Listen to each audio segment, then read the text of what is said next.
cuestionar esta linealidad que es un mito del cristianismo, incluso de la ilustración, de todo se puede explicar de una manera racional, también me interesaba cuando las religiones orientales tienen muy claro, el budismo, el hinduismo, que el tiempo es circular, que hay reencarnaciones, que puedes leerlo de otra manera.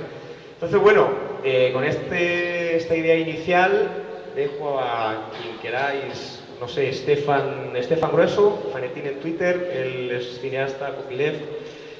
Y bueno, se me ha olvidado que he puesto el 15M de fondo porque es el paisaje que necesitaba. Los asuntos de los que hablo estaban en todo el pre-15M, Anonymous, Copyleft, Crisis, Democracia Real Ya, creación colectiva, redes y sociedad. Lo he elegido y en concreto recreé el día 16 de mayo del año pasado, que era un día neutro, vacío, después de una gran manifestación, la primera convocada por redes sociales de la historia, que tuvo un impacto muy fuerte, y el 17 que se empezaron a llenar las plazas. Entonces, cuando parecía que no pasaba nada, en redes se estaba petando todo, ¿no? Entonces es un poco un día para recrear este tránsito y reflejar esta atmósfera. Pero bueno, por supuesto no pretende definir el 15M ni poner etiquetas porque no se puede. Y quizá, bueno, le cedo el turno a Stefan, que está haciendo un documental con Copyleft, colaborativo, y que bueno, que a ver qué me pregunta o qué piensa o qué habla.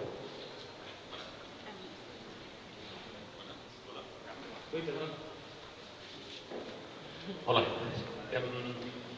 Bueno, yo me interesa del libro. ¿Vale? ¿Hola? Sí, ya. Me interesan dos cosas, ¿no? O me interesan mucho dos cosas. Una cosa es el sentido este de la autoría no fuerte, en el sentido que tú eres la autor y es el que recopila, pero asumes, digamos, el papel de mucha gente en tu obra. Y también esa remezcla que va a haber después, ¿no? El hecho de que este libro no es solo un libro para leer, para que yo voy a consumir como lector y luego escritor. No, este libro es para usarlo. Yo con ese libro puedo hacer cosas. Puedo remezclarlo, puedo hacer todo lo que quiera, ¿no? Según la licencia que tenga, ¿no?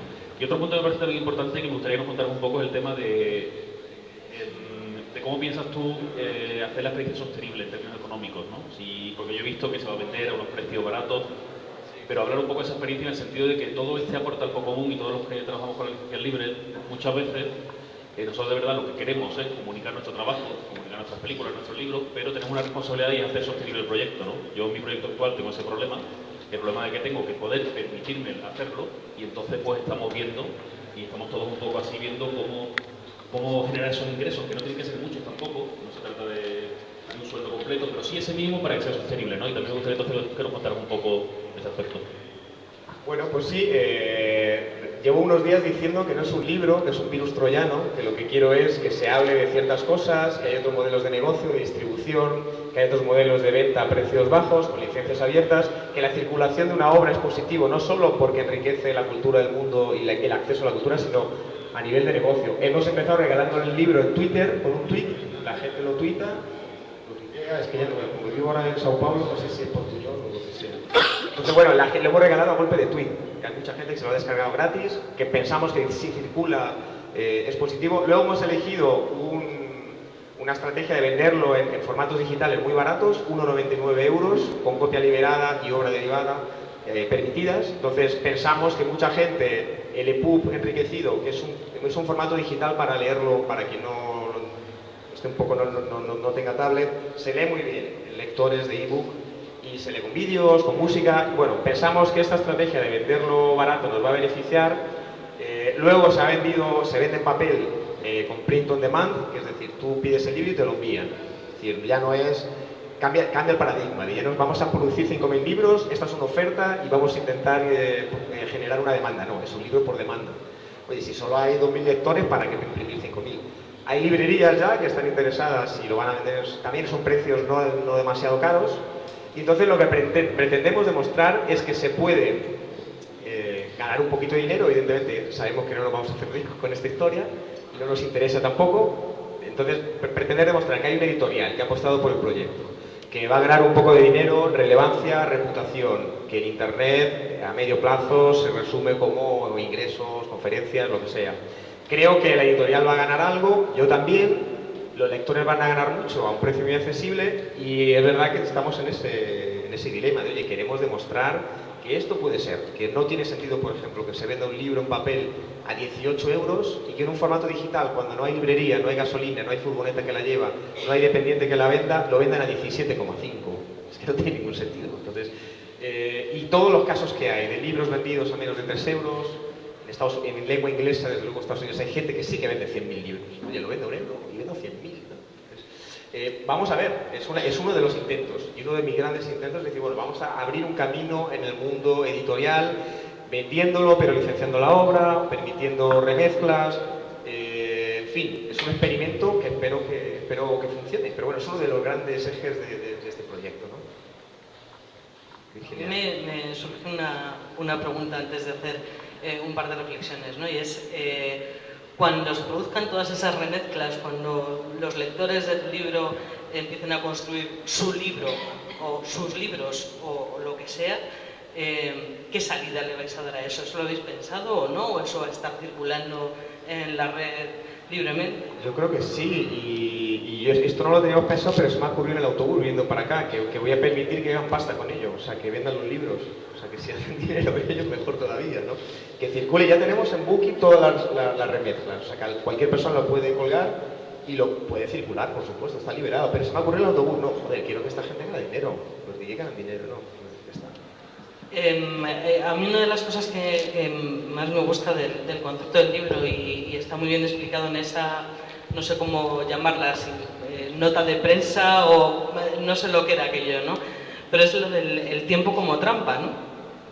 Que creo que estamos cayendo en eso de forma permanente, ¿no? Pero me gusta mucho cómo está tratado en el libro, que se llama 24 horas, y al final es una eternidad, ¿no? Pues claro, si empiezas a clicar en enlaces, a ver vídeos, a venirte tal, me gusta mucho, ¿no? Esa trampa, ¿no? ¿Cómo llegaste a ella? Pues llegué a ella navegando intensamente en internet y dándome de cuenta que un día es infinito y que realmente en un día caben 90.000 horas de YouTube y millones de tweets, y sobre todo el tiempo fragmentado. Esto que era el inicio de la blogosfera, de la época de los blogs, que era más una red distribuida, donde entrabas en un link y te ibas a otro. Ahora quizá con Twitter, Facebook y otras redes hay cierto centralismo, pero bueno, sigue siendo un tiempo fragmentado. Y quería cuestionar mucho esto. También, por un lado, poner links, porque habrá gente que empiece el libro, empieza a meterse en links y no lo acabe nunca. Y me parece un final totalmente viable. Entonces, me gustaba mucho, aparte, criticar toda la linealidad, que a mí nunca me gustó, del inicio, desarrollo, desenlace, entender el tiempo como algo sólido y constante y que podemos entender, y que también no deja de ser un mito cultural, social. Eso, tú vas a la India o cualquier taoísta te va a desmontar en un momento la linealidad de Occidente, ¿no? Entonces, me interesaba cuestionar eso de una manera divertida, un poco original. Y bueno, también fue medio intuitivo, ¿eh? Yo no pensé que yo tenía un planteamiento y un esquema para escribir un libro. Yo lo escribí porque no podía hacer otra cosa en ese mes de mi vida que escribirlo. Me encerré en un piso y fue como una cosa muy de dentro, ¿no? O sea, salió porque tenía que escribirlo, ¿no? Nadie me mandó, de nuevo. Perdí dinero estando encerrado ahí sin hacer dinero, entonces como... Lo hice sin planearlo demasiado, pero a esta conclusión he llegado después de escribirlo, presentarlo, y sobre todo cuando te empiezan a entrevistar y te preguntas cosas. Entonces, coño, ¿por qué he hecho esto? Pues mira. Bueno, Pepe Cervera. Hola. Yo estaba pensando, estábamos hablando hasta ahora del valor, digamos, catalizador del libro, es decir, de cómo el libro pretende ser una demostración, o pretende ser una especie de impulso de cambio de muchas cosas, de temas de autoría, temas pues de proyección económica editorial, de un montón de cosas, ¿no? Pero a mí me interesaba mucho el aspecto documental, porque sin ser un documental en el sentido de, pues, que hace aquí el camarada Valentín, en el sentido estricto del término, de ser cosas que hayan pasado estrictamente, a mí me parece que tiene un valor muy interesante como documental, porque para quien no está en la red, es decir, para quienes mira todo esto desde fuera, me da la impresión de que es una visión bastante potente y bastante importante de qué es lo que hay debajo de todos estos fenómenos que estás comentando. Desde el 15M, Anonymous, el proyecto Creative Commons, etcétera, etcétera, etcétera. ¿Tú lo has hecho deliberadamente? Un poco sí, porque yo iba escribiendo, y a mí me pasa que tengo un blog y hablo de tecnología, y aquí mi padre, donde le ves, que es un tipo bastante antenado y que no es precisamente analógico, me dice, Bernardo, no te entiendo nada, a ver si lo haces más simple, joder, que se te va la olla. Y entonces me he dado cuenta que realmente, y esto me pasó en el 15O, por ejemplo, vine yo acá y comí con unos amigos argentinos y me dijo, empecé a hablar de la revolución copyleft, y me decían, boludo, no te entiendo nada, ¿de qué estás hablando, tío? O sea, es como... Y yo me di cuenta de que, claro, hay que traducir ciertas cosas. Y sí que hice un pequeño ejercicio de divulgación de meme, que es un meme, N-1, pero ¿qué es esta red friki que se ha montado aquí? Pues bueno, es un concepto de Watari, de Deleuze, y algunas cosas creo que sí que las he ido explicando como si las... Porque también en los blogs te pasa, porque eres bloguero hace un montón de años, o tú, hay gente que se mete y te dice, no sé de qué estás hablando, eres un idiota, o no sé qué, ¿no? Entonces, quizás sí que lo entiendo más que un libro que explique o ponga una etiqueta sobre el 15M, que creo que no lo es, sí que explica toda la era previa, toda nuestra era, estos últimos 4, 5, 10 años, todos estos fenómenos que están pasando en Internet y que se han ido al territorio y que, por ejemplo, la filosofía del software libre, que es software informático diseñado entre varias personas sin derechos autorales, que lo hacen cooperando, esa filosofía se ha trasladado a otros ámbitos de la vida. Se ha trasladado a cooperativas, a gente que habla en las plazas, a gente que trabaja juntos. Entonces, lo que es la filosofía que Richard Stallman hablaba, los 4 famosos puntos del software libre, aplicado a otros ámbitos, es lo que tiene el interés. Esta filosofía de la cooperación, esta filosofía de lo colectivo. Y creo que quizás sí que quede un poco explicado. Y yo sé que va a haber amigos que son muy tecnológicos y me dicen, joder, nada, no es demasiado fácil, o hay cosas que ya lo sabía, pero bueno, también, no sé, he intentado imitar un poco un blog. La verdad es que como periodista, históricamente periodista o posperiodista actual, he intentado reflejar algo y explicarlo de alguna manera. Entonces hay un deje ahí de, bueno, voy a escribir esto, pero que se asemeje un poco a un blog, que se asemeje a las dudas que tiene la sociedad y otros las resuelven. Pero bueno, realmente fue un experimento que los lectores lo van a mejorar seguro, ¿eh? O sea.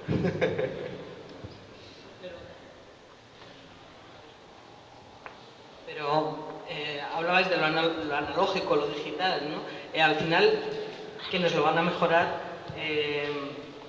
tengo la sensación, es la propia gente de Internet.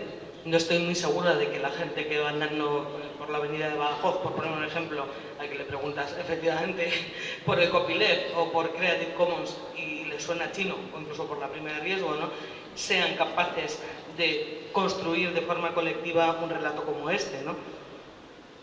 Sí, yo creo que sí. A lo mejor hay alguien que lo traduce más, a lo mejor alguien que hace un documental o hace una animación o hace otra cosa que lo explique de una manera más sencilla. Y bueno, tampoco todos los libros no son para todo el mundo, ni el Quijote ni este. Entonces pues habrá diferentes públicos, a lo mejor hay alguien que hoy en día no lo entiende y después de todo este mundo digital que se está haciendo cada día más palpable y más híbrido, teléfonos móviles con internet, gente que ya sabe cómo funcionan las redes y lo importantes que son, a lo mejor de aquí a 2 o 3 años pues sí que lo entienden o hasta lo mejoran. Es decir, es un poco un gran misterio, ¿eh? No sé qué va a pasar y eso me gusta, porque tú antes publicabas un libro, sabías que lo ibas a presentar en una sala, que te iban a aplaudir, que después te iban a hacer 4 o 5 entrevistas, que ibas a estar en las librerías, que de ahí iba a desaparecer, que alguien te lo iba a piratear y poco más. Entonces ahora es un final abierto tanto en contenido como en formato, como en circulación, como en retorno económico. Imagínate que esto al final pues sí que hacemos más dinero del que pensábamos y la liamos otra vez con otra cosa. Bueno, es un poco un final abierto y de hecho, como son 24 horas y el último es un comentario de un lector de ese blog, está totalmente en abierto. Cualquier lector puede crear otras 24 horas en internet y llamarle 48 horas al libro y me parecerá estupendo, o 1001 noches, qué sé yo. Entonces bueno, es un poco, va un poco por ahí.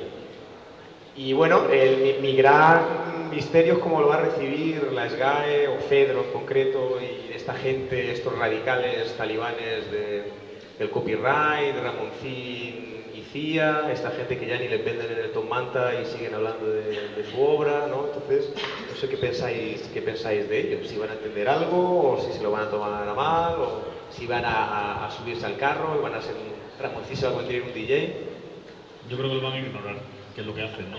Estas grandes estructuras siguen cualquier tipo de cosa que no sea la estructura industrial tradicional, te la ignoran y también la atacan, diciendo que es todo gratis y que, no sé, llamarán amateur tú no vas a hacer dinero con este libro, tú eres un amateur que escribe un blog, este tipo de cosas van a pasar, ¿no? Pero bueno, a mí me parece muy bien trabajar esta línea, yo también estoy un poco en esta línea, ¿no? De poner en cuestión la propiedad intelectual de cómo está y de renunciar a tener los derechos que se supone que tenemos por la difusión de la obra, ¿no? Yo espero que te pase como me pasó a mí con mi última película, que es Copias Malditos, que es una película que desde el día del estreno estaba en internet y es una película que está en todo el mundo, que se está haciendo en universidades y que a mí me trae otros réditos que quizás no son vender copias físicas porque ya no se venden, pero me voy a dar charlas a todos lados y bueno, me trae una serie de un prestigio. Eso yo creo que es interesante, es decir, los músicos han estado viviendo de los conciertos durante muchos años cuando les demonizaban, no, porque la copia pirata y tú, realmente los músicos, el 10% de su dinero viene de los discos, de la música que venden. El resto son los conciertos. Yo creo que los escritores, también lo que es esto, la reputación de Internet, vamos a empezar a vivir de cosas paralelas, que te inviten a un seminario, dirigir un taller, dar una charla. A mí ya me está pasando con esto y otras cosas, de bueno, Bernardo Gutiérrez es un tipo que escribe de esto y te llaman para que expliques cosas o participes o des ideas, y también hay un fondo monetario en el fondo, es decir, yo creo que va un poco por ahí también y desde luego que quería cuestionar toda esta regla. Por ejemplo, a mí me llama mucho la atención que hay 80 versiones de Cenicienta en la historia de la humanidad, eran cuentos populares, y solo hay uno registrado, y lo tiene Disney. Entonces cualquiera que pueda hacer una versión de Cenicienta le tiene que pagar derechos a Disney, cuando es una narración colectiva, histórica, y esto realmente en la creación de la literatura, en la Edad Media, los juglares, antes todavía, los filósofos, las polis griegas, y luego llegaba Homero y los cuentos que escuchaba en las plazas de la polis, pues se montaba la Odisea y ya está. La Biblia es un libro remix, de ficción aparte, pero es un gran reciclaje de historias colectivas. O sea que no tenemos que decir, joder, la autoría, la creación individual, cuando todos han bebido de la creación colectiva. Creación colectiva, historias que se cuentan en los pueblos, canciones, folclore. Eso pasa mucho con el flamenco, de una canción que lleva 1000 años siendo cantada y llega alguien la registra y solo puede cantarla. Entonces, era un poco criticar este sistema absurdo de los últimos 50, 60 años, porque esto hasta los 40, 50 estaba bastante tranquilo. Después se ha ido radicalizando, ¿no? No, me estaba viniendo a la cabeza el follón que tuvo Agustín Fernández Mayo con el remake que hizo del Hacedor, creo que era, ¿no? De Borges, ¿no? Es como cómo llevar al extremo del absurdo y del ridículo todo este tema. Por eso me parece valiente por tu parte escribir un libro así, pero bueno, como ya te conozco, le quito mérito a eso, pero sí que me parece muy valiente por parte de la editorial apostar por un libro así, ¿no? No sé si te ha costado encontrar. Interesante pregunta. Ha sido jodidísimo, porque vamos a ver. Yo tenía un agente después del primer libro que publiqué con copyright, con una editorial amiga, con Altair, que quedó muy bien.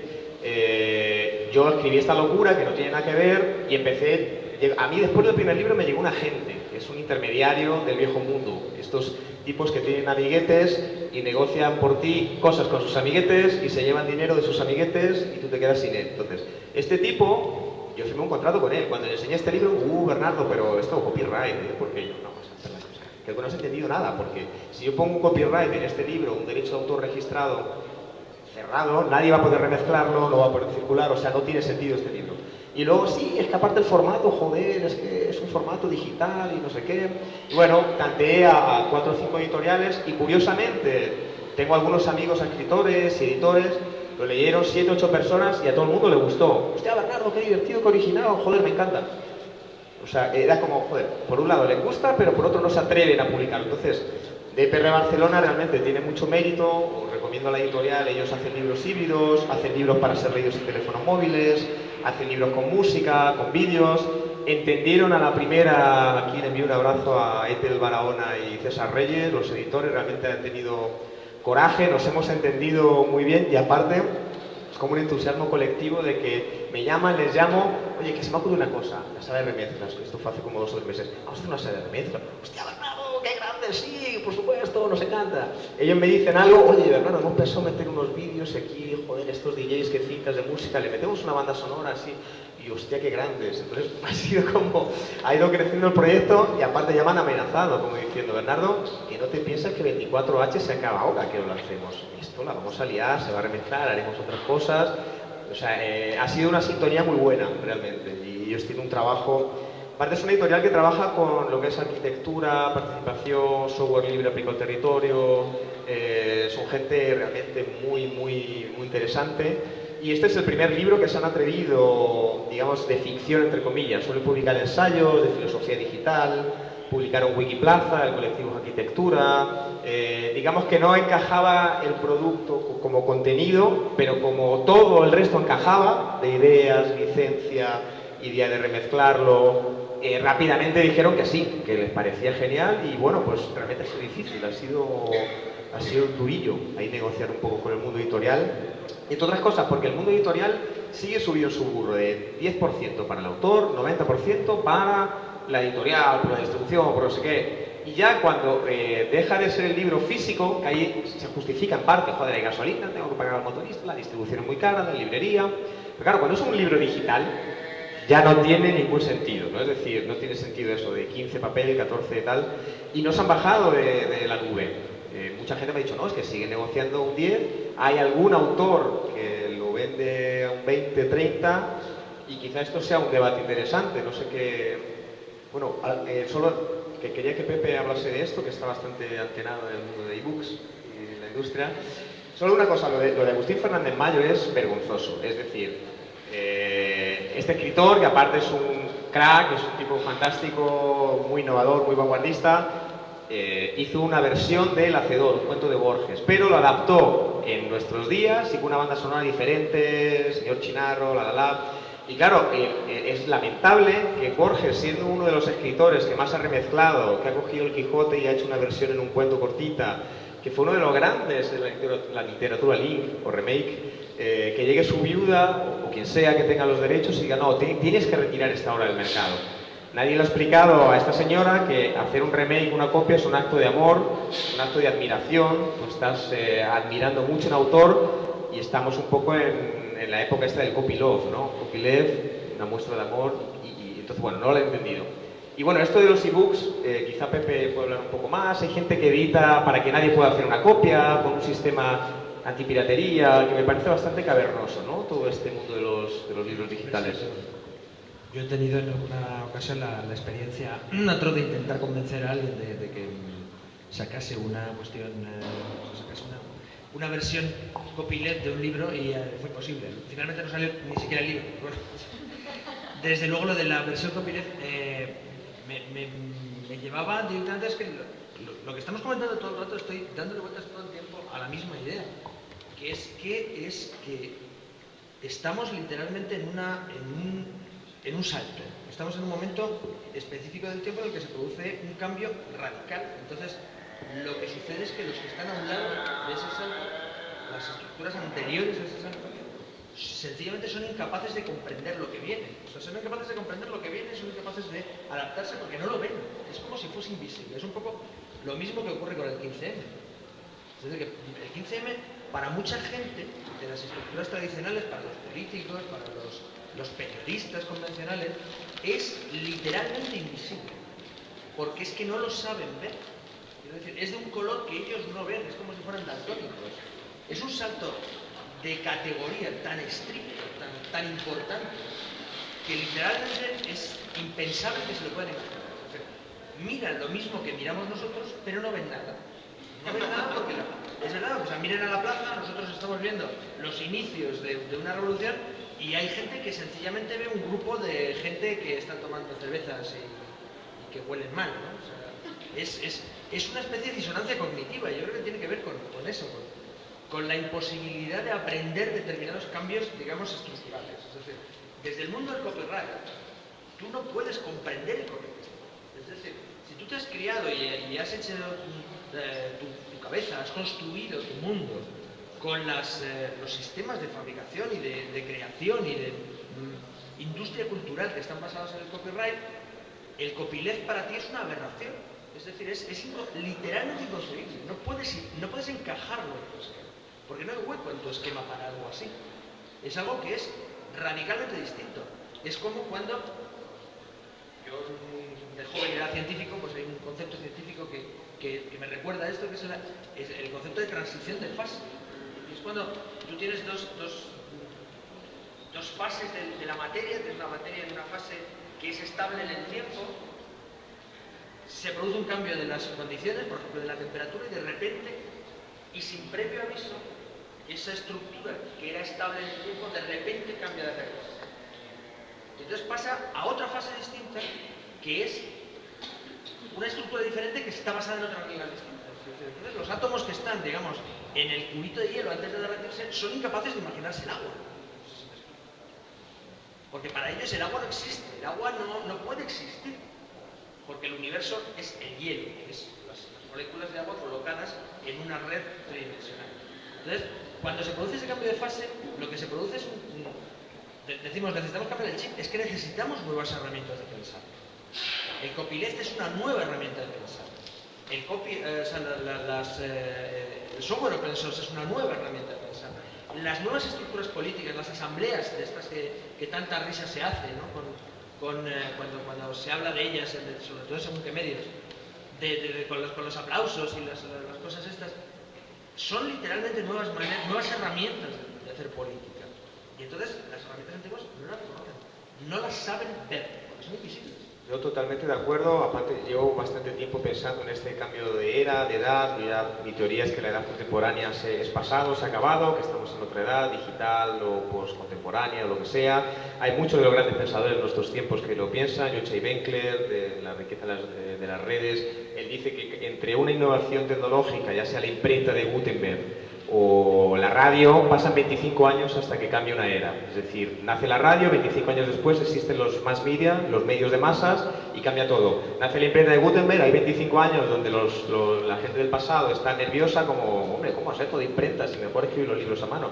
Y luego cambia todo. Entonces, evidentemente, aquí el cambio ha sido Internet, no sé cuándo, que a lo mejor la web, 91, 92, calcula 25 años, que ahora son menos porque se ha acelerado. Entonces ya estamos en esta fase. Mitchell Bowers, de la P2P Foundation, dice que en el 2011 a 2008-2012 ha sido la transición hacia la sociedad P2P. P2P es intercambio de archivos, esa famosa piratería. Es un sistema que te permite bajarte archivos entre ordenador a ordenador. O sea, no tengo que llevarte el libro a casa, te lo dejo, o no te dejo este libro, te lo dejo por internet. Entonces la sociedad P2P es una sociedad horizontal de intercambios. Y bueno, Bowers dice, no, el 2012 es el último año de transición, 2013 ya será la edad digital, sociedad P2P le llaman. Entonces, evidentemente es invisible para esta gente, no han entendido el copyleft, no han entendido que Internet ha cambiado la distribución, que ha cambiado las fábricas, el modelo fabril de Ford, del Fordista, de una fabrica un montón de coches con una cadena de producción y después el precio se lo ajusta al mercado, se ha ido a la mierda, tenemos el Fabin, mini fábricas pequeñas por demanda, impresoras 3D sólidas, que es un proceso, pero estoy seguro que en 10-15 años el mundo que conocemos es radicalmente distinto y va a cambiar en 20 años lo que no ha cambiado en 2 siglos. O sea, es que es una cosa brutal, ¿no? Y evidentemente, y quizá podemos introducir el tema 15M, no han entendido nada. Primero por el coro mediático de que no ha querido entender. A mí me llama mucho la atención que The New York Times, The Guardian, Open Democracy, medios alemanes, sociólogos, pensadores, gente de todo el mundo está estudiando lo que tiene de novedad y de bueno el 15M. Claro que tiene algunos errores o se ha tropezado en algún sentido, pero la novedad que significa gente organizada en red, gente organizada en Internet yendo al territorio, las plazas conectadas con Internet, propuestas políticas híbridas que van de territorio a Internet, ese lobby ciudadano que por primera vez existe, que no existía, eran lobbies empresariales, de amiguetes, imponiendo decisiones económicas a gobiernos. Ahora hay un lobby ciudadano y conectado de una manera diferente, ¿no? Estos vínculos más horizontales, transversales, distribuidos. Y lo peor no es que no lo entiendan, porque yo creo que ninguno lo entendemos al 100%. Lo sabremos de aquí a unos años que ha pasado. Lo peor es que no intenten entenderlo. Es decir, oye, si hay un montón de ciudadanos en la calle que tienen una propuesta para transparencia política y que los datos de los políticos sean transparentes, ¿por qué dices que huelen mal? ¿No será que tienes miedo? Entonces, quizá podemos hablar un poco de esto, y yo insisto que yo estoy leyendo mucho en inglés, en otros idiomas, gente muy interesada en el fenómeno 15M, de repente te empieza a seguir en Twitter, vosotros lo sabéis, sociólogo o estudioso de Occupy y 15M, Harvard.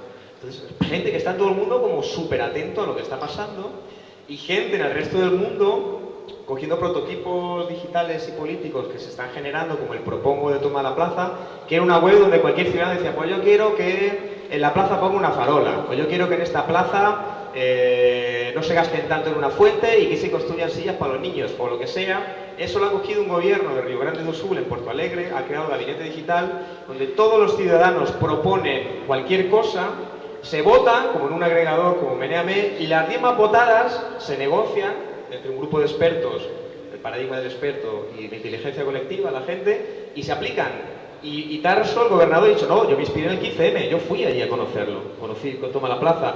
Y están naciendo prototipos de participación política en el resto del mundo que el 15M ha influido muchísimo.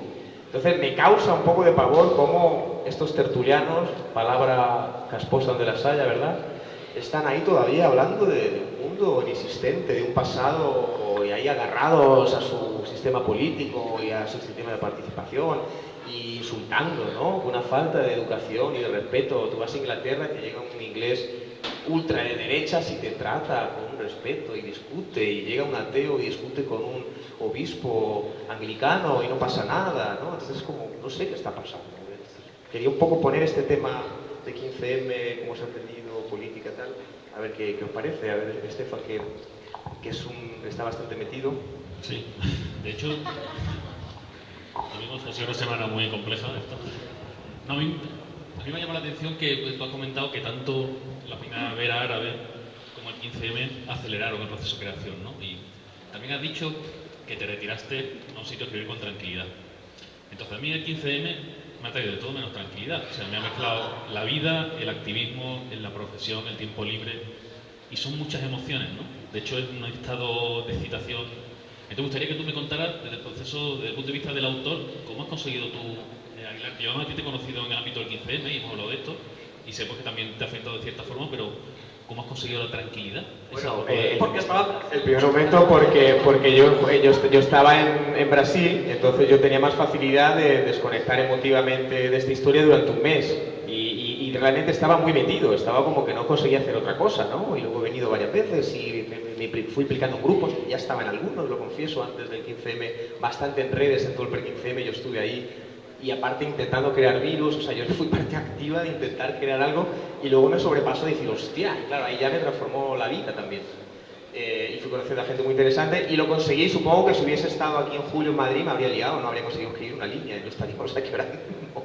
Pero lo mismo, sí, a mí me vino muy bien, es decir, como encerrarme un mes conmigo mismo, con este coro colectivo murmullo que me perseguía, y me hacía escribir cosas que yo no planeaba. Entonces era como...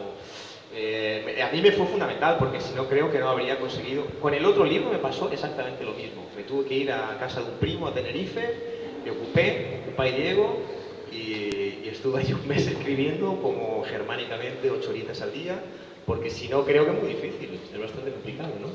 Y brevemente, sí. Perdón. Si antes hemos hablado de copyleft y ahora de 15M, me resulta muy interesante porque yo voy diciendo por ahí que el 15M es una revuelta muy copyleft.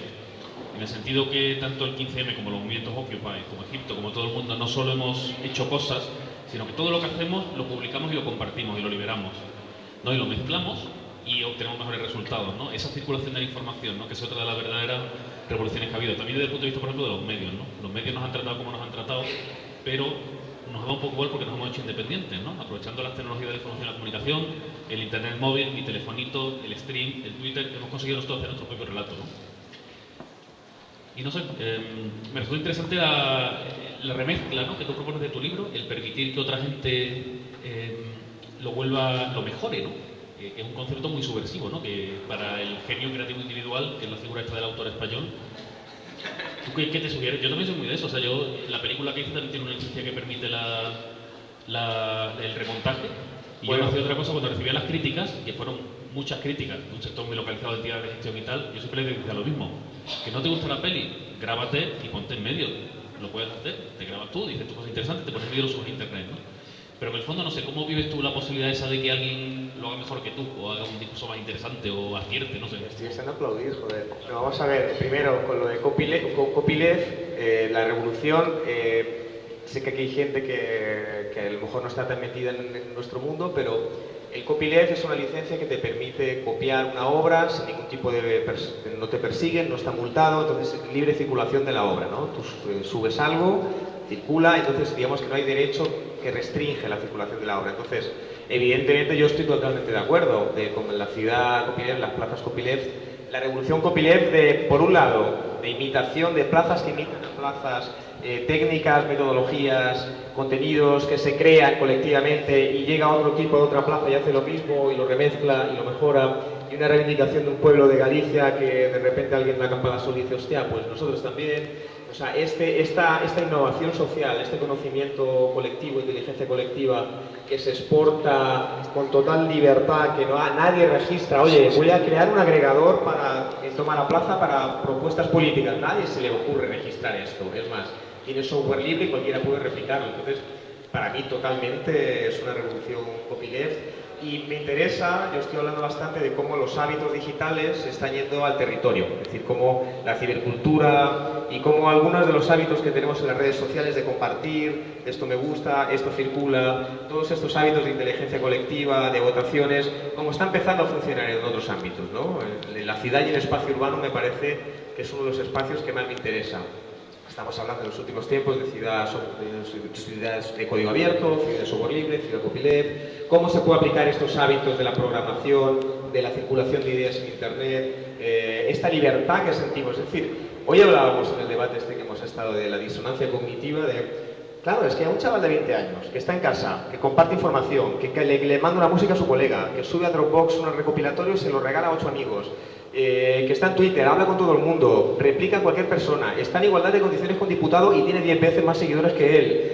O sea, esta Twitter nación de la que habla Les de la Iglesia, que me parece un acierto ácido y divertido, o sea, ¿cómo le explicas tú que fuera de la Twitter nación existe un lugar con parlamentarios casposos que no presentan cuentas, que son totalmente corruptos, que no consultan, vamos, absolutamente nada, ninguna de las decisiones, que hay una jerarquía, que hay una élite, que hay un grupo de amiguetes? Insisto en esta palabra por no decir otra mucho más chunga, pero es que este grupo de amiguetes está desfalcando este país, este continente y este mundo. Entonces, ¿cómo este chaval de 20 años que está sin curro, que está en Twitter, que está compartiendo conocimiento, haciendo amistades en las redes, cómo este hombre va a entender este mundo viejo? Entonces, esta disonancia cognitiva me parece que es brutal, ¿no? Claro, y cómo el mundo viejo va a entender este mundo nuevo, porque claro, estás hablando de unos márgenes de 25 años, y no quiero hacer de abogada del diablo ni muchísimo menos, ¿no? Pero desde la perspectiva de los medios, que al final es la que yo más conozco, imaginaos, lo sabéis, lo que ha sido para los medios de comunicación el acceso a Internet en cuanto supone poner a sus lectores frente a frente con ellos, ¿no? A la misma altura, al mismo nivel, y verse obligados de alguna forma, porque yo creo que se han visto obligados a hablar con esos lectores y atenderlos, ¿no? Dar el paso siguiente, que es permitir que tus lectores te ayuden a hacer un mejor medio de comunicación, aportándote contenidos, en fin, no sé si lo veremos dentro de 25 años, no lo sé, pero bueno, es un paso complicado, ¿no? Lo mismo con los políticos, sin embargo, yo que soy optimista por naturaleza, creo que también es destacable ver cómo todo el movimiento 15M al final sí que está calando en ese establishment, digamos, y cómo algunos puntos absolutamente relevantes están calando en el mensaje político y se están incorporando al debate político, ¿no? Hay cosas como el stop de desahucios, la dación en pago, en fin, una serie, si me apuráis, casi hasta de conceptos que se han introducido en ese debate político que antes no estaban, y eso ha sido gracias al 15M, ¿no? Entonces, bueno, poquito a poco, ¿no? Las cosas van llegando también. Yo pienso que eso, el otro día se hablaba en la campana de tenemos que legislar, y hay una cosa que se llama jurisprudencia, no soy abogado, pero es un hábito, un hecho de la sociedad, que un determinado día llega un juez y hace un fallo a favor de eso que era en contra de una ley. Entonces, yo creo que el 15M puede sentar jurisprudencia construyendo cosas, mostrando modelos que funcionan, como lobby ciudadano, este stop desahucios que mezcla tecnología, Washahidi, mezcla un mapa, con gente protegiendo a gente que se va a quedar sin el piso y el banco se va a quedar con la deuda del tipo y con el piso, pues ha generado una pequeña jurisprudencia y hasta los propios bancos ya están ofreciendo hipotecas con dación de pago, que es brutal. Entonces yo lo que pienso, bueno, aprovecho que están aquí Zuluar. Ellos tuvieron un proyecto aquí que le llamaron Save the Dinosaur, salva el dinosaurio. Crearon un prototipo de un conjunto participativo, flexible, aquí en el Matadero, y su estrategia era hacer algo tan currado, tan bonito, tan grande, que fuese tan espectacular y tuviese una estructura tan atrayente, porque la idea era que naciese como algo flexible, temporal, ¿no? Entonces ellos dijeron, hombre, ya que no lo hemos currado, queremos que esta estructura creada genere que se quede, ¿no? Entonces hicieron una campaña en Twitter y al final se ha quedado, no sé si en otra nave o lo han llevado a otros sitios.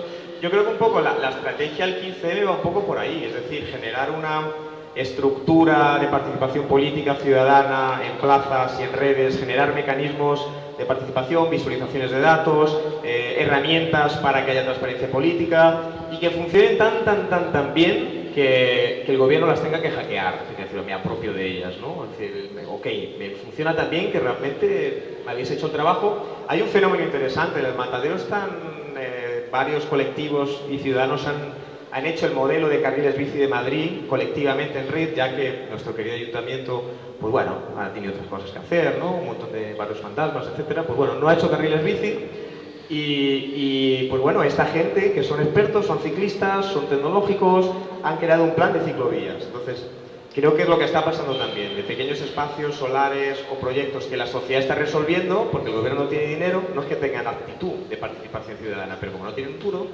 hay que aprovecharse de esta situación y aprovechar la inteligencia colectiva, la colaboración, la participación y crear estos prototipos de participación que generen un imaginario de democracia en red, democracia distribuida. Y creo que es un momento interesante, creo que es uno de los caminos del 15M para legislar y eso, meter un dinosaurio flexible para que se lo quede en el poder, ¿no? Es uno de los que pienso. Ahora yo, como periodista que fui en un momento... Otro pues periodista, bien. Periodista,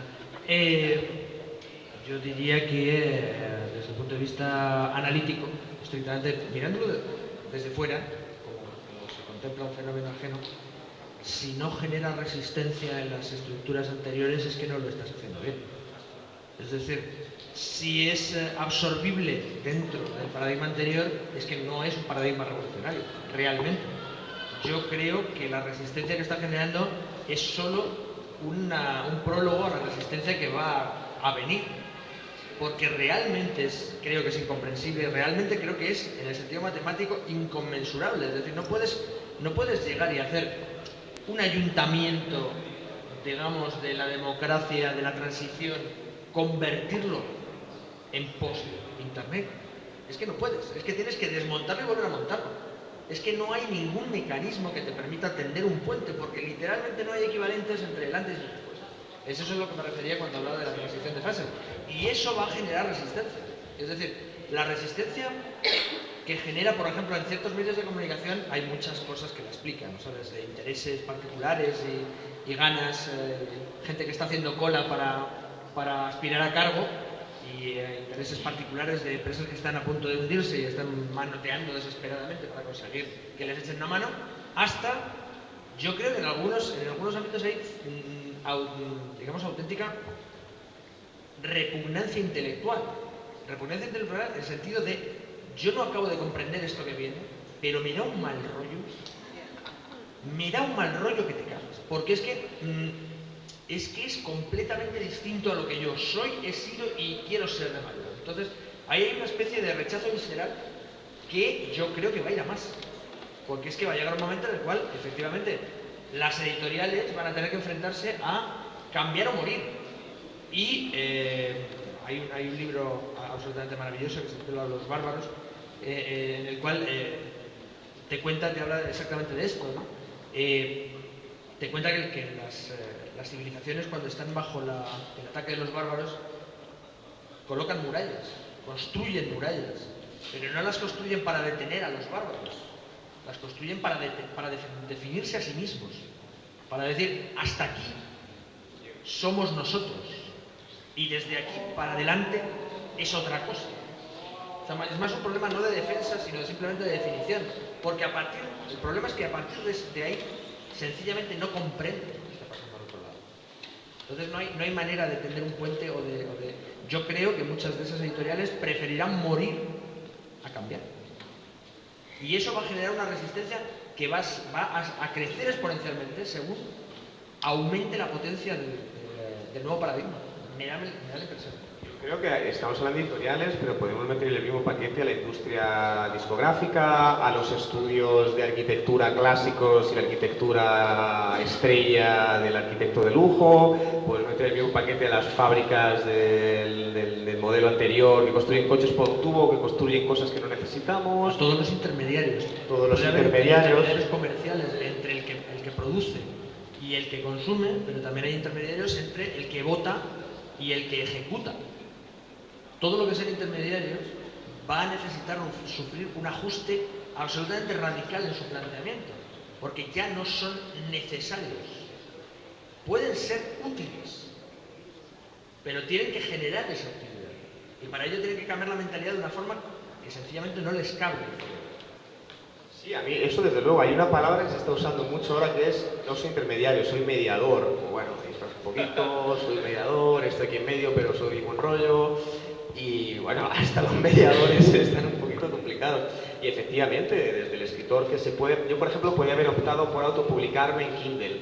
Pero como era todo todavía tan farragoso y tan opaco, y no está, se puede hacer, pero me interesaba que fuese un troyano de verdad este libro, o sea, que hubiese una editorial que me apoyase, que estuviesen amigos acompañándome, estar en persona hablando de ello, pues bueno, aposté por ello, pero o yo creo que también en el teatro, en lo del streaming te va a poder, te abre una pieza de teatro al mundo entero, todavía no hay un modelo de negocio claro, ok, pero que también hablando de un nuevo modelo de economía, de reputación, etcétera, yo creo que todos están temblando y realmente es un cambio profundísimo. En el mundo de los medios, quizá Virginia nos puede explicar un poquito más, porque aquí tenemos a una de las personas que más influye en blogs, redes, 15M, por un lado el mundo horizontal, y ella está en un medio 20 minutos, que probablemente sea el más abierto, transparente, participativo, o sea, que es un medio que sí que lo ha entendido, pero también está ahí un poco intentando ir hacia un nuevo modelo. No sé qué piensas de ello.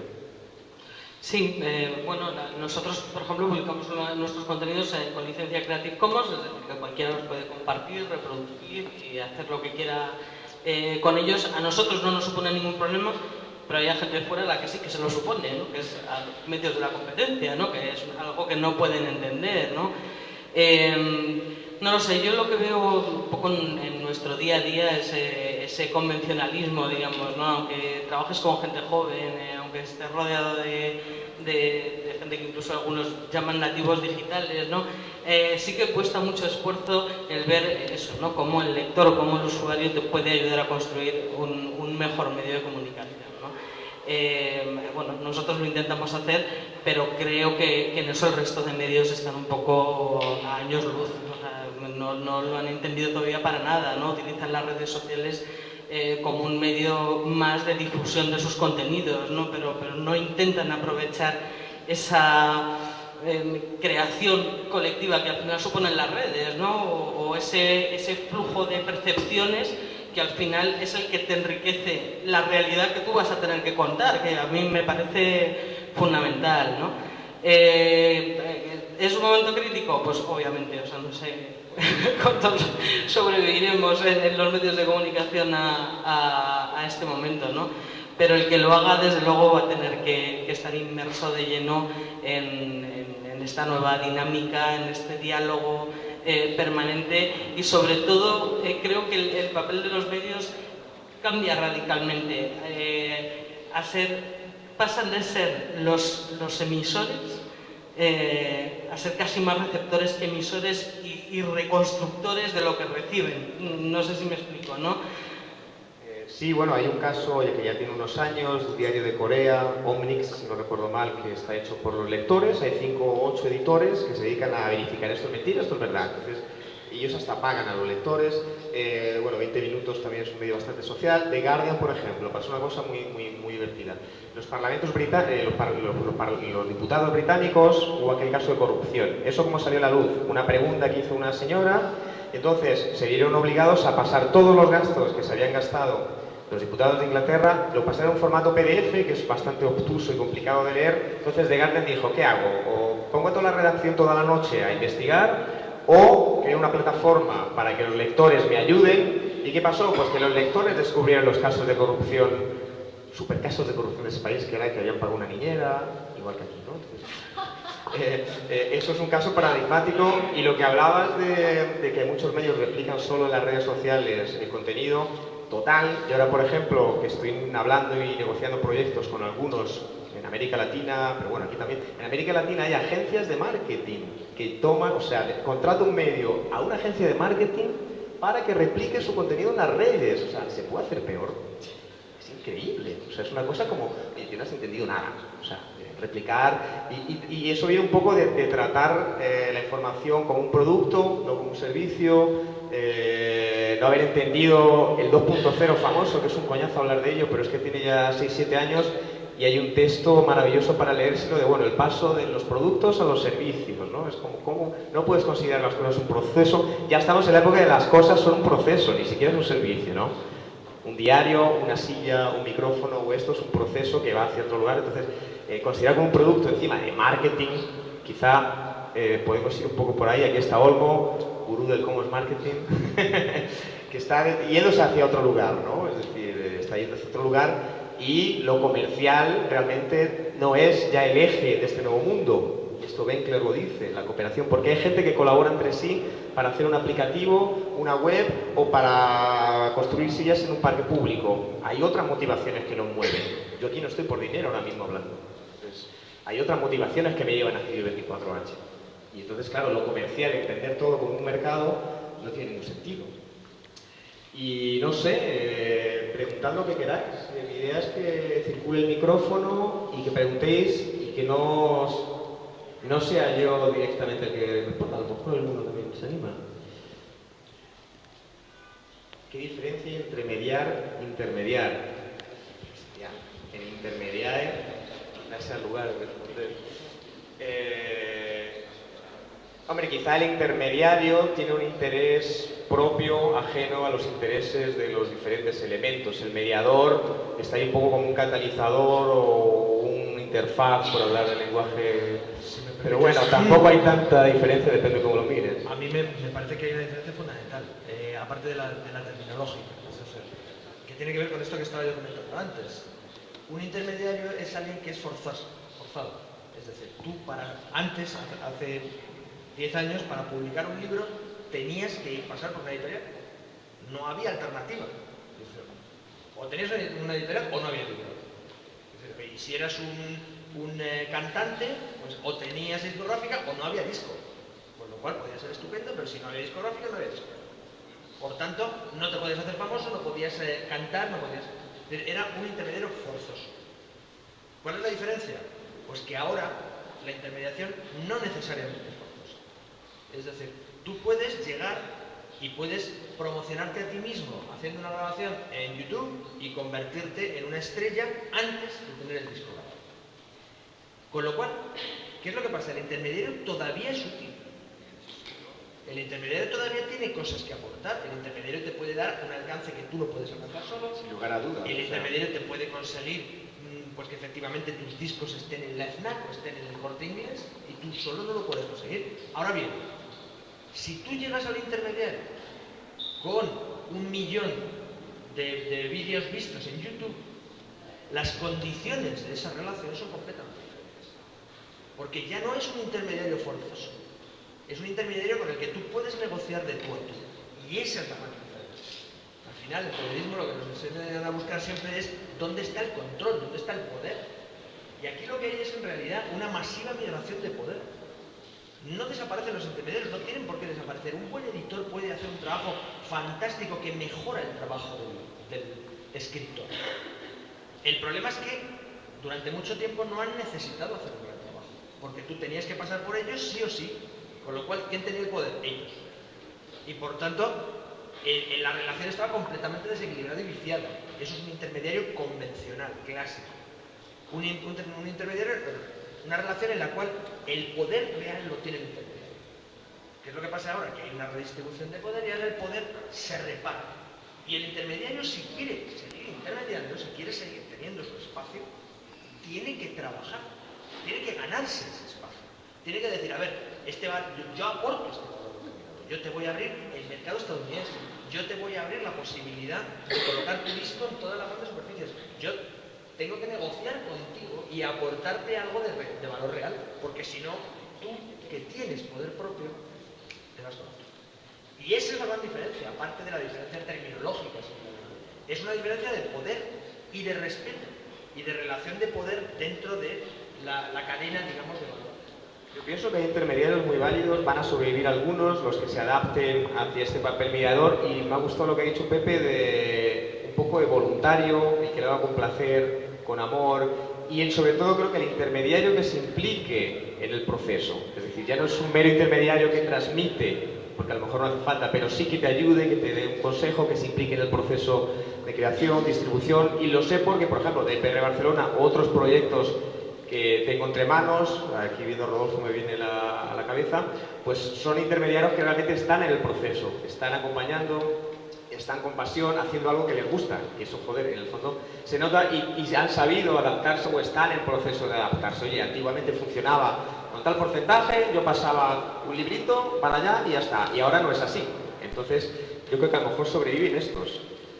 Y con los medios ¿Seguro? Es exactamente el mismo ejemplo. O sea, los medios han estado acostumbrados durante muchísimos años a generar una información y colocarla tal cual en la calle así, pum, y ahora con que se encuentran con que la información empieza a fluir de manera ajena completamente a esas grandes estructuras mediáticas tradicionales, y claro, por eso se generan las resistencias tan inmensas de las que hablaba Pepe, ¿no? Que al final en lo que se traducen es en pavor a perder esa posición de poder adquirida y mantenida durante muchísimos años. Ya para acabar, quería, bueno, habla lo que quieras, te quería preguntar. Y después de los medios en la calle estamos un poco lo mismo con nuestros políticos, quitando intermediarios, que por cuestiones tecnológicas, cuestiones ya hace menos falta, y sobre todo es lo que tú dices, Pepe, si están ahí que tengan algún valor. Si están ahí solos porque tienen que estar ahí como para poner un visado, un funcionario que te sella un papel, pues ya no hacen falta, ¿no? Eso acojona que te cagas. Claro que cojones que te cagas, así están. Pasas de no tener que dar para el agua a tener que demostrar que realmente estás aportando algo. Exactamente, entonces ahora nosotros... Y ahora, Sí, nosotros nos no estamos... tengo nada que aportar, ¿qué? Nos estamos acostumbrando a preguntar. Entonces, Javier de la Cueva siempre pone el ejemplo de cuando hicieron el cambio este de velocidad. No, vamos a ir a 110 porque tenemos unos estudios que dicen que así no se queda. Estupendo, pero publica los estudios. Si nosotros tenemos aquí un montón de ingenieros y de gente y tal, publica los estudios, pero no siguen con esa poca transparencia, ¿no? Entonces ahí cuando nosotros vamos a acceder a esos datos y tal, vamos a ver el papel de esta gente en el futuro, ¿no? Eso te quería preguntar así para acabar con buen rollo y que circule el micro. ¿Cómo te sientes, cómo se siente gente que desde blogs, desde Twitter, y acaben poniendo un poco una agenda mediática, trending topic todos los días en Twitter, el asunto más hablado del día, el agregador Meneame, ya no está El País o las noticias de La Razón que nunca llegan, o sea, los blogs, ¿qué se sienta? Decir, coño, estamos en la portada de Meneame, lo que más se está hablando hoy en redes es esto, que hemos conseguido hablando de mucha gente, distribuidos en todo el territorio, y misteriosamente los grandes medios no están hablando de ello. Entonces, ¿cómo te sientes? Bueno, hay la típica parte del ego que me gusta mucho. Hay un famoso gráfico del 15M del año pasado que es una representación gráfica de la importancia de distintos nodos en Twitter, y entonces resulta que yo salgo más grande que El País, lo cual pues vale, el ego. Pero lo que me parece importante es el democratizar la información, ¿no? El hecho de que una persona como yo, que soy un individuo que estoy ahí en la plaza, yo puedo contar cosas y por estas cuestiones exponenciales de las redes sociales, ¿no? Que se multiplica la información y que todos somos iguales y que El País tiene una cuenta, pero yo también, pues resulta que yo puedo llegar a tanta gente como El País o más, ¿no? Entonces eso me parece muy importante. Y no solo que yo pueda, sino que yo pueda también, porque estoy yo, pero está El País, está 20 minutos, y a lo mejor está Pepe, y está esta gente y tal. Y entonces todo el mundo manda esa información, con lo cual tú tienes acceso a toda la información. Ahora llega el problema de discriminar, ¿no? De ver qué es lo que sí, qué es lo que no. Pero esa igualdad que de repente se pone en la red, eso de ponernos a todos al mismo nivel, eso de poder escribirle a nuestra delegada del gobierno en Madrid, por ejemplo, que yo estos días le he escrito bastante, pues... Mensajes de amor. Tiene, no, pero por lo menos no me ha bloqueado, lo cual entiendo que ya es notable. Pues pero ese ponernos a todos al mismo nivel, ¿no? Es muy interesante, ¿no? Y claro, ellos tienen esa oportunidad de hacer esa propaganda y estar presentes y de sí, pero también tienen esa responsabilidad, ¿no? Entonces me parece muy interesante como elemento el poder estar al mismo nivel que ellos, ¿no? En el caso de Cifuentes, desde luego es de las más que no es que la haya entendido del todo, pero digamos que no lo hace mal. O sea, que ha conseguido una imagen tal, pero bueno, evidentemente está a la misma altura y le caen palos todos los días, ¿no? Y cuando intenta responder, pues alguien le monta una campaña y no tiene el poder como tenían hace 3 años, eso está claro. Pero creo que todavía hay una verticalidad y desde arriba tienen mucha fuerza. O sea, no nos tenemos que pensar que el mundo es horizontal todavía, que va hacia ello, seguro. Twitter es pequeño, que es otro problema también que tenemos.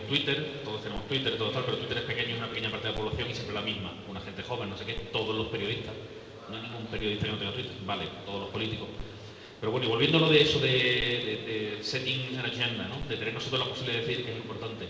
Bueno, ahí están, digamos, los lectores o los espectadores o los internautas o los ciudadanos para decir qué es lo que es importante, ¿no? Si el País Moda tuitea su artículo, pero nosotros estamos en la plaza y publicamos nuestras últimas conclusiones, pues ya sabrá que es lo más importante. A mí esa democratización, esa posibilidad de yo poder comunicar mis contenidos a todo el mundo me parece muy emocionante y después pues ya lucharemos, ¿no? Yo ahí me parece interesantísimo y estoy muy de acuerdo contigo, ¿no? Pero como periodista sí que veo un riesgo, porque yo sigo bajando a la avenida de Badajoz a ver qué piensa el señor de la avenida de Badajoz, ¿no? Y veo que sí que se está dando una división muy grande entre lo que se genera en las redes y lo que se habla en Internet y lo que realmente llega a la calle, ¿no? A la otra calle, porque Internet no deja de ser una calle también, ¿no? Y yo creo que ahí hay un cierto riesgo que también tenemos que aprender a medir y a valorar, ¿no? Y es pensar que todo lo que estamos hablando nosotros en Internet es el único tema de conversación, porque tampoco es así. O sea, y hoy por hoy muchos medios de comunicación que están en la avenida de Badajoz, es decir, en el kiosco real de la calle, y todavía tienen esa penetración y por eso hay ciertos medios que sacan esas portadas en papel que estamos viendo últimamente y no pasa nada en esa calle que es la que vemos desde la ventana, en la que vemos desde la pantalla del ordenador pasan muchas cosas, ¿no? Creo que es muy interesante porque vamos a ser testigos del momento en el que se crucen esas dos realidades, ¿no? O sea, y creo que ahí es donde va a estar la madre del cordero, ¿no? Pero hay mucho riesgo en pensar que todo lo que nosotros estamos viendo es lo único de lo que se está hablando, ¿no? Creo. Sin duda, ¿no? Y nosotros en el 15M yo creo que hemos comprendido eso porque estamos ahora mimetizando medios. Nosotros ahora en el 15M tenemos una radio que es como una radio normal. Tenemos una programación de radio. Es un podcast por internet, pero es como una programación de radio. Tenemos un periódico, pero que es impreso. Porque hay mucha gente que no suele tener este tipo de cosas, ¿no? Ese periódico impreso, en una parte grande de su contenido son, digamos, nuestros posts más interesantes, pero ordenados y reformateados, pero para llegar a esa gente, ¿no? Ahora estamos como toma la tele, queremos montar una televisión, tenemos un montón de material visual también, o sea que si somos conscientes de ese problema y estamos intentando mimetizarnos y así llegar a esa gente que no llegamos, ¿no? Porque es verdad que al final el tema de la red, el tema de internet, el tema de la comunicación, la conexión permanente es un poco endogámico y no somos tantos, ¿no? Yo, pues bueno, que creo que la misión de este, hemos empezado hablando de un supuesto libro que parece que alguien ha publicado y hemos acabado hablando de cosas mucho más interesantes. Entonces, esta era un poco la misión de este virus troyano, que espero que se expanda por la sociedad. Y por favor, preguntas, si alguien quiere comentar algo, que circule el micro, que pase por ahí. Olmo.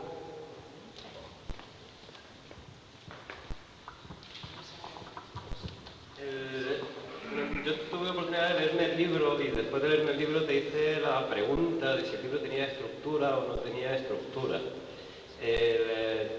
Me diste una respuesta en ese momento, pero quiero volver a preguntártelo. Personalmente te decía que pensaba que había cierta estructura a la hora de las apariciones, las aparecer de Anonymous, el aparecer del troll, el aparecer de la palabra democracia real ya, cómo iba ese timeline. ¿Ha habido alguna evolución sobre esta estructura?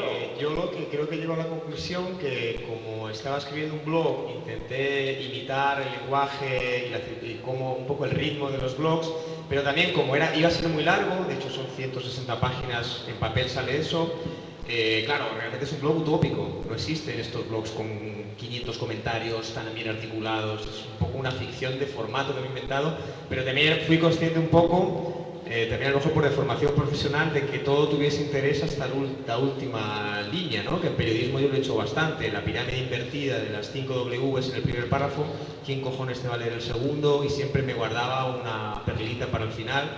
Y bueno, realmente sí intenté crear una estructura amena, divertida, que se repite el diccionario al principio, Anonymous en la noche, las leyes de internet de Anonymous, los chats, gente que sale a un chat a hablar y se sale a otro tiempo paralelo. Entonces sí, realmente hay una estructura, pero claro, en el fondo es una trampa, que es lo que cualquier escritor hace. Como escritor haces una trampa para que algo sea creíble o increíble, o que tenga linealidad, o que sea curvo, que tenga un flashback, pero es todo en el fondo una trampa y un artificio, ¿no? Pero es parte del juego, y pienso que este artificio y esta ficción, porque lo defino como ficción, a lo mejor puede ayudar a entender la realidad. Yo no me atrevería ni de coña a escribir un ensayo de 15 años de Anonymous y del mundo digital, cyberpunk, y mira que lo conozco, no me atrevería, pero así como un juego de ficción, un espejo medio deformante, pues a lo mejor se entiende más. Y como ficción pues meto cosas que no han pasado. Hoy he publicado en 20 minutos Parlamentos portátil, Democracia Copyleft, una parte del libro al final que no pasó en realidad, pero ojalá pase. Que en las plazas hay 350 sillas, que en las provincias cada una con las suyas, que se vote en tiempo real, que sean rotativas, que se voten las leyes y los políticos sean innecesarios. Pues hay cosas de ficción y cosas que me gustaría que pasasen que no han pasado. Entonces, bueno, no deja de ser, pues eso, una ficción para intentar entender una realidad compleja y fragmentada. Yo tengo una pregunta, más que una pregunta, me gustaría que hablases un poquito más de eso, ¿no? Relaciones con el poder. Porque antes salió un tema interesante y he escuchado como cosas que chocan entre ellas, ¿no? Por un lado, no hay puentes entre el viejo y el nuevo mundo, hay que destruir el ayuntamiento viejo para hacer el nuevo, pero al mismo tiempo estamos hablando aquí, existe tabacalera, existen estos corralitos que nos dejan, ¿no? Me parece un tema interesante. ¿Hay que ir al choque o hay que ir al diálogo? Hostia. Bueno, por no hablar del libro y hablar de temas tangenciales al libro, ¿no? Con nuestra prima 500 de invitado especial, está la cosa como un poquito, bueno, se nos ha olvidado la cacerolada, ¿no? Que habíamos puesto, coño, a las 8 nos podemos a dar hostias aquí.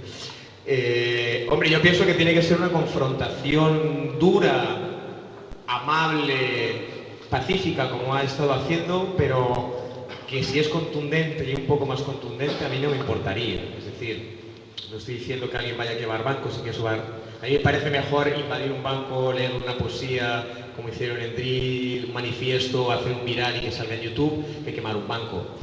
Pero bueno, a lo mejor alguna cosa más contundente puede ser necesaria, la confrontación. Hombre, es otro tipo de confrontación. A mí me gusta mucho que sea una confrontación pacífica, distribuida, lúdica. Pero claro, no están escuchando nada. Entonces, no sé hacia dónde puede ir y qué sería necesario. No sé si hace un año la gente se hubiese puesto a quemar bancos y a dar palizas a políticos en las calles, a lo mejor realmente ya no existiría esta situación. Es que no lo sé. Pero bueno, buen rollito pacífico a mí me parece bien. Pero ¿no te parece que cualquiera de nosotros podemos hacer más daño a Bankia que a rato?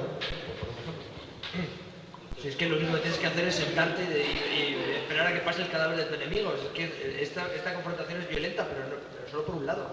Ellos contra ellos mismos. Es que el sistema está colapsando por sí mismo. No hay que ni siquiera empujarlo, se cae solo. Se está cayendo el solo. Y no, la presente crisis no es un accidente. Es decir, un accidente es cuando vas por la carretera y se te cae una rueda del coche. Eso es un accidente. Pero una crisis es cuando el coche va por carriles y te tira por el barranco. Y lo que estamos viendo ahora mismo es eso. Es que la vía del tren va al barranco directamente. No es una crisis, no es un accidente, no es un defecto del sistema. Es la lógica del sistema llevada al extremo. Entonces, el sistema se destruye solo. Si lo único que hay que hacer es estar preparado para recoger los pedazos. Es que no. Ya te digo, ¿de verdad crees que se puede hacer más daño al sistema bancario que Lehman Brothers o que Goldman Sachs? O sea, realmente, si los anarquistas ahora no ponen bombas, ponen bonos. Eso es totalmente tuteable. No, bueno, yo me refiero, evidentemente sí, más daño que el sistema, que los banqueros, que Lehman Brothers, nadie va a hacer más daño al sistema que ellos. La putada es que se está quedando con nuestro dinero, con nuestros servicios, con nuestro tal, en este proceso, ¿no? Y lo que yo me refiero como resistencia pacífica, pues una campaña de Democracia Real Ya, que ha sido la primera que ha denunciado por qué el Euribor funciona de una manera tan obtusa, la operación Euribor, por qué una agencia privada, Thomson Reuters de Londres, publica misteriosamente unos balances que modifica lo que tenemos que pagar todas las familias a las hipotecas, y no ha sido un político, no ha sido una ONG, no ha sido un partido, ha sido Democracia Real Ya, que ha puesto este asunto sobre la mesa y ha denunciado claramente que esto no es una crisis, es el Banco Central Europeo como institución pública le presta dinero a sus amiguetes, de nuevo amiguetes que son los bancos, al 1%, y estos amiguetes se lo prestan a los estados por un 5 por un 10, comprando deuda pública. Entonces, esto es lo que se ha hecho evidente ahora. Oye, que nos están quitando hospitales y nos están quitando educación pública porque hay un sistema de especulación monetaria. El Banco Central Europeo, que es dinero público de nuestros impuestos, le presta dinero a los bancos y los bancos a los estados se lo presta más caro. Entonces, esto se ha creado un poco, y quizá esta lucha pacífica de denunciar con contenido, con una acción, sea mejor que quemar bancos, pero desde luego mejor que Lehman Brothers o que nuestro amigo de Guindos para esquilmar un país no hay nadie. Pero yo creo que ahí dices una cosa muy interesante, Bernardo, y es de alguna forma cómo el manejo de cierta información ha incrementado proporcionalmente la indignación, ¿no? O sea, hasta ahora había cosas que no llegaban porque no interesaba que no llegaran. Entonces no se hablaba de ellas, ¿no? Y de repente han salido a la calle, ha salido al debate público una serie de asuntos, gracias al 15M, gracias a Democracia Real, gracias a toda esta gente, que han permitido una toma de conciencia por parte de la ciudadanía en general de una serie de cosas que eran una tomadura de pelo, pero que mientras hemos vivido muy bien no éramos conscientes de que eran una tomadura de pelo, ¿no? Pero ahora ya sí, ¿no? Entonces me parece muy interesante ese punto de vista, ¿no? Del acceso a la otra información, ¿no? A esa información que estaba un paso más atrás, ¿no? O sea, la que no veíamos. Sí, hace 5 años pocos sabían que en Estados Unidos no puedes pagar al banco, te quedas sin piso, pero te quedas sin deuda. Y en estos tiempos todo el mundo lo tiene clarísimo. Oye, ¿por qué cojones en España tengo que pagar toda la vida, me quedo sin piso? Entonces, yo creo que esa explosión de información compartida de personas buscando y leyéndose el BOE, eso me parece maravilloso, ese libro de oculto, esa Biblia cerrada, de ciencia ficción, ahí es una cosa como... Y ahora la gente se lo lee con lupa. Oye, que en el último línea del BOE del 31 de diciembre del año pasado se han gastado 1 millón en gas mostaza.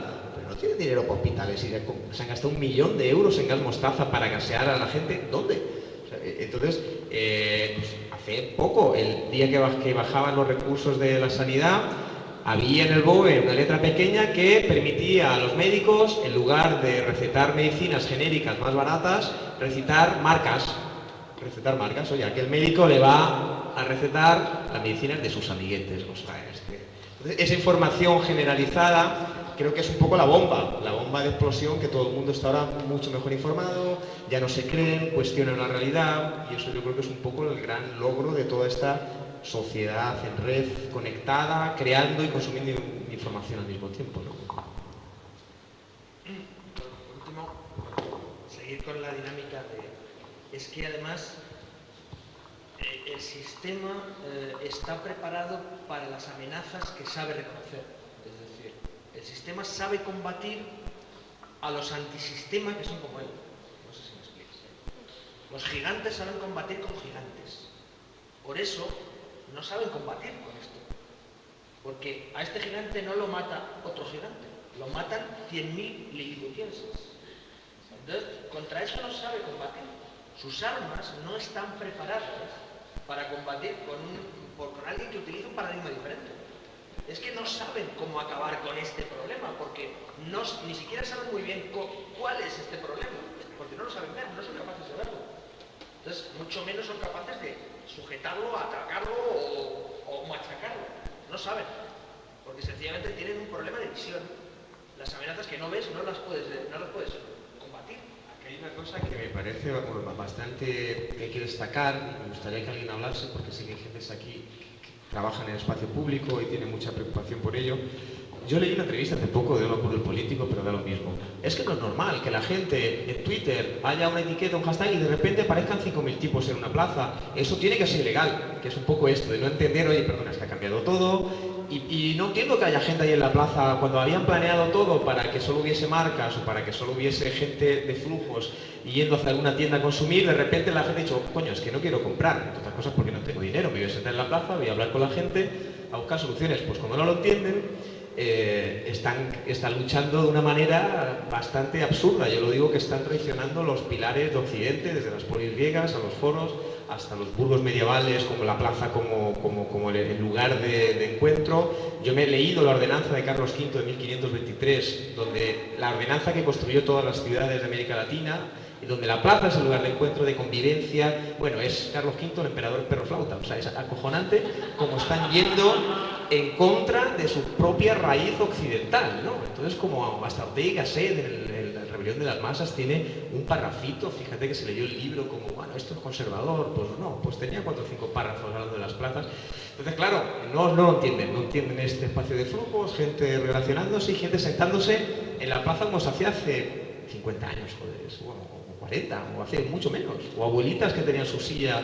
Es que ahora no se puede sacar tu silla a la puerta de tu casa. En Madrid hay una ordenanza que te prohíbe correr. O sea, no puedes correr en la ciudad, te ponen una multa. Ni perdiendo el autobús, que cuesta el doble. Cada vez hay menos bancos. Hay un pueblo de Galicia, que el otro día me lo contaban, donde está prohibido pararse en la acera y hablar. O sea, es como, me voy a luchar contra esto nuevo que está pasando, que no sé, no lo entiendo, esos son 1000 enanos liliputienses, y bueno, pues voy a prohibir todo. Entonces, yo creo que estamos en esa situación medio absurda, ¿no?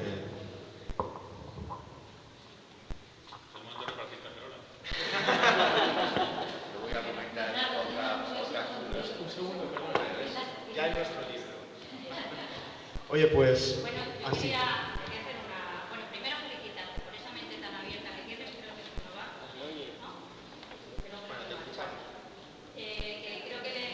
Creo que le has dado una nueva dimensión, o por lo menos creo que además que lo vas a conseguir, a tu forma de escribir, porque es una forma, pues como bien dices, abierta y que no es solo tuya. Entonces, simplemente pensando sobre el libro, yo te quiero preguntar, y bueno, viendo que el apoyo de esta nueva creación, pues creo que se va a conseguir, ¿no? Y bueno, que es contagioso y que no hay antídoto ya posible. Entonces yo te pregunto, sobre esos enlaces o vídeos, yo no he entrado todavía ni lo he visto, pero si en un momento un enlace cae o hay un YouTube que se pierde en tu propio libro, en tu propio escrito primario, ¿eso es un obstáculo? ¿Es una paja seca que va a ir saliendo? Por un lado es parte del juego, por otro lado he metido algún link falso, ya aviso, hay callejón sin salida, es todo un poco una trampa. Entonces hay pensadores reales, hay otros que han inventado, hay proyectos que existen y otros que menos inventado. Entonces hay más, realmente reconozco que hay más cosas reales que ficticias en cuanto a citas y links, la mayoría funcionan. Si alguien entiende el libro como un libro que tiene que tener todos los links en marcha, espero que alguien en la sala de remezclas los corrija. Yo no sé si a mí me vale la pena. Está bien también tener las ruinas del pasado, este dinosaurio que se queda ahí, que es un link que no funciona, que pasa a tener otro símbolo, es un símbolo de algo, ¿no? Y entendible, a lo mejor puede ser un mito, y hay una religión del link roto, no sé. Lo dejamos ahí un poco. No me interesa demasiado. Pero bueno, los links que he puesto molan. O sea, que se meta en el libro, hay vídeos de puta madre, hay documentales, hay de un poco, hay artículos, o sea, yo creo que son parte fundamental del libro, ¿no? Estos links. Hay que aprender. Bueno. Creo que tengo que aprender mucho, yo por lo menos, porque sabes que yo soy de la que también. me pierdo. Entonces, pues bueno, le voy a poner ganas, ¿eh? Y nada, yo creo que ahora la opción es tomarse una caña aquí en el bar y seguir este diálogo, ¿no? No, están